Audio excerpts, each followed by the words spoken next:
we're in a good place in trying to sell what will be a controversial, both policy-wise and difficult political plan with the guy from Janesville, who knows the subject. You heard him there with Phil Mattingly. He knows the obstacles ahead and the speed bumps ahead. Let's discuss what we just heard from the speaker, but also what we have now in this new proposal. I'll start here and just make our way down. What jumps out at you as they try to sell this as the biggest obstacle? Well, I think there are definitely some things that seem like they are opening salvos that probably will not end up in the final bill. That, to Speaker Ryan, was, can you guarantee that this will not end up becoming just a cuts bill? And I think this is going to be a really critical issue. One person in Washington who doesn't really mind, one Republican who doesn't really mind if this ends up becoming just a cuts bill, is President Trump. We know that he actually wanted to name this bill the cut bill. Obviously, Republicans ended up not going with that name, unfortunately. We would have had a lot of fun with that.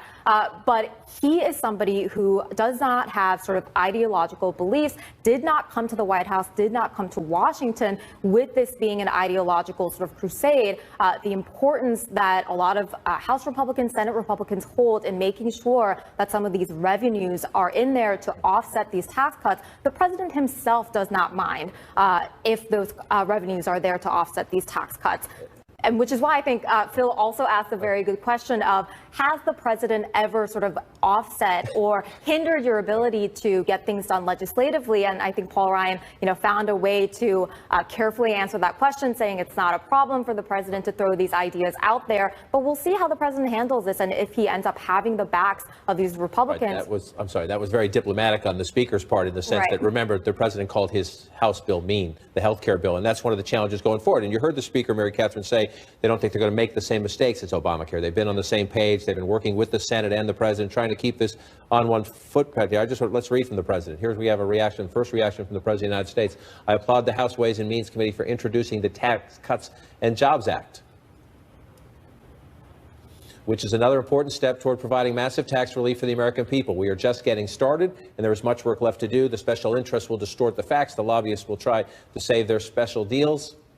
Roll that up for me, please. And some in the media will unfairly report on our efforts. But my administration will work tirelessly to make good on our promise to the working people who built our nation and deliver these historic tax cuts and reforms.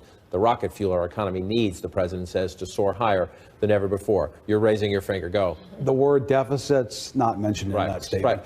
This president does not care about deficits. And to prove that point, unlike most every other major figure in his party, has pointedly said he doesn't want to touch entitlements.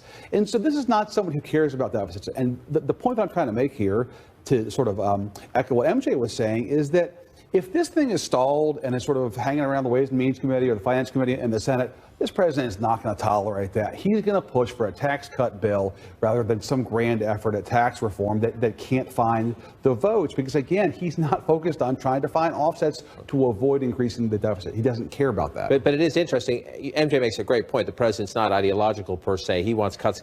Most of all, he wants win. That's after we're 9.5 months in, and Obamacare is still the law of the land. It's not happening this year, the repeal. In his infrastructure plan, he never bothered to introduce. Those were two of the three things he said he would get done in year one. The only thing left that's possible now is tax reform. And yet, the president did have a big influence on this bill. You heard Phil try to put the question to Secretary of State, I'm joking, Speaker Paul Ryan, being diplomatic about the president's involvement. But if Marco Rubio or Jeb Bush or any of the other Republicans were president, this tax cut plan would have dropped that top rate. Without a doubt, would have dropped that top rate. That's Republican philosophy. If this were a week ago, this tax plan would have had some restrictions on 401ks to try to pay some of this bill. The president said, don't do it. It's not here. The question is, what's his role going forward? Well, and I think stipulated he doesn't care about the deficit. Some of those things are good opening pitches to red state Democrats because they were things that they were worried about. 401k stuff is a bit of a third rail in this kind of thing.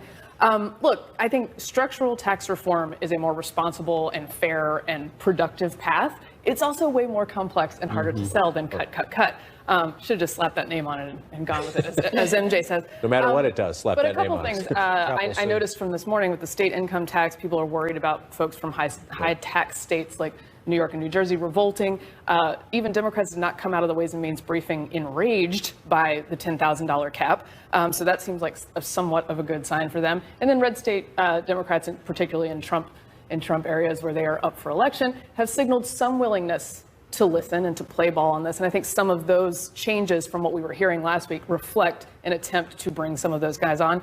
It remains to be seen whether everyone can stay on the same page and actually make that sale. But there's stuff in here like the child tax credit and the standard deduction up that are easy pitches that people understand. And yet, to your point, again, they say they won't repeat the mistakes of the Obamacare repeal debacle, but you do have the high tax state lawmakers still questioning this. They say that the property tax up to $10,000 is a bit of a concession to them, but not as much as they wanted. Now we have the House Ways and Means Committee. Then we'll have the full House. Think back to the Obamacare debate. Then it goes to that place known as the United States Senate. Or Marco Rubio, to your point about the child care credit, Marco Rubio has made this a project of his for some time. He tweeted this morning, House tax reform plan is only starting point, but $600 child tax credit increase doesn't achieve our and POTUS goal of helping working families. And that's an Ivanka Trump priority, the child tax credit. Again, it's early in the process. You expect everybody to plant their flags, but this is what happened to Obamacare. Medicare cuts couldn't be sold to Murkowski and to Collins. That didn't cut as much or pull back enough for the conservatives. Are we going to enter that same landmine? Yeah, I think you're absolutely right that in the big picture, the Republicans are facing the exact same issues that they faced when they were really desperately trying to get this Obamacare repeal bill done, and they ultimately couldn't. And I think now, added to that, we are now 2-3 months down the road already. We are approaching the end of the president's first year in the White House, and Republicans are feeling more and more pressure to get something done. And I think in the end, we will end up seeing some Republicans choosing between, whether to get something done and vote yes for something that is not perfect, or choosing to stand their ground and saying that some of these policy issues are too important for them. President Trump flayed lobbyists in his statement just now, but one man's special interest group is somebody else's key constituency. And when you're talking about the realtors and the home builders who have a lot at stake here, when you talk about this mortgage deduction, those are key groups, John. If you pull up the list of the biggest donors among Washington lobbies, among PACs here in D.C., guess who you're going to find year after year after year? The realtors and the home builders. They have a lot of SWAT on Capitol Hill.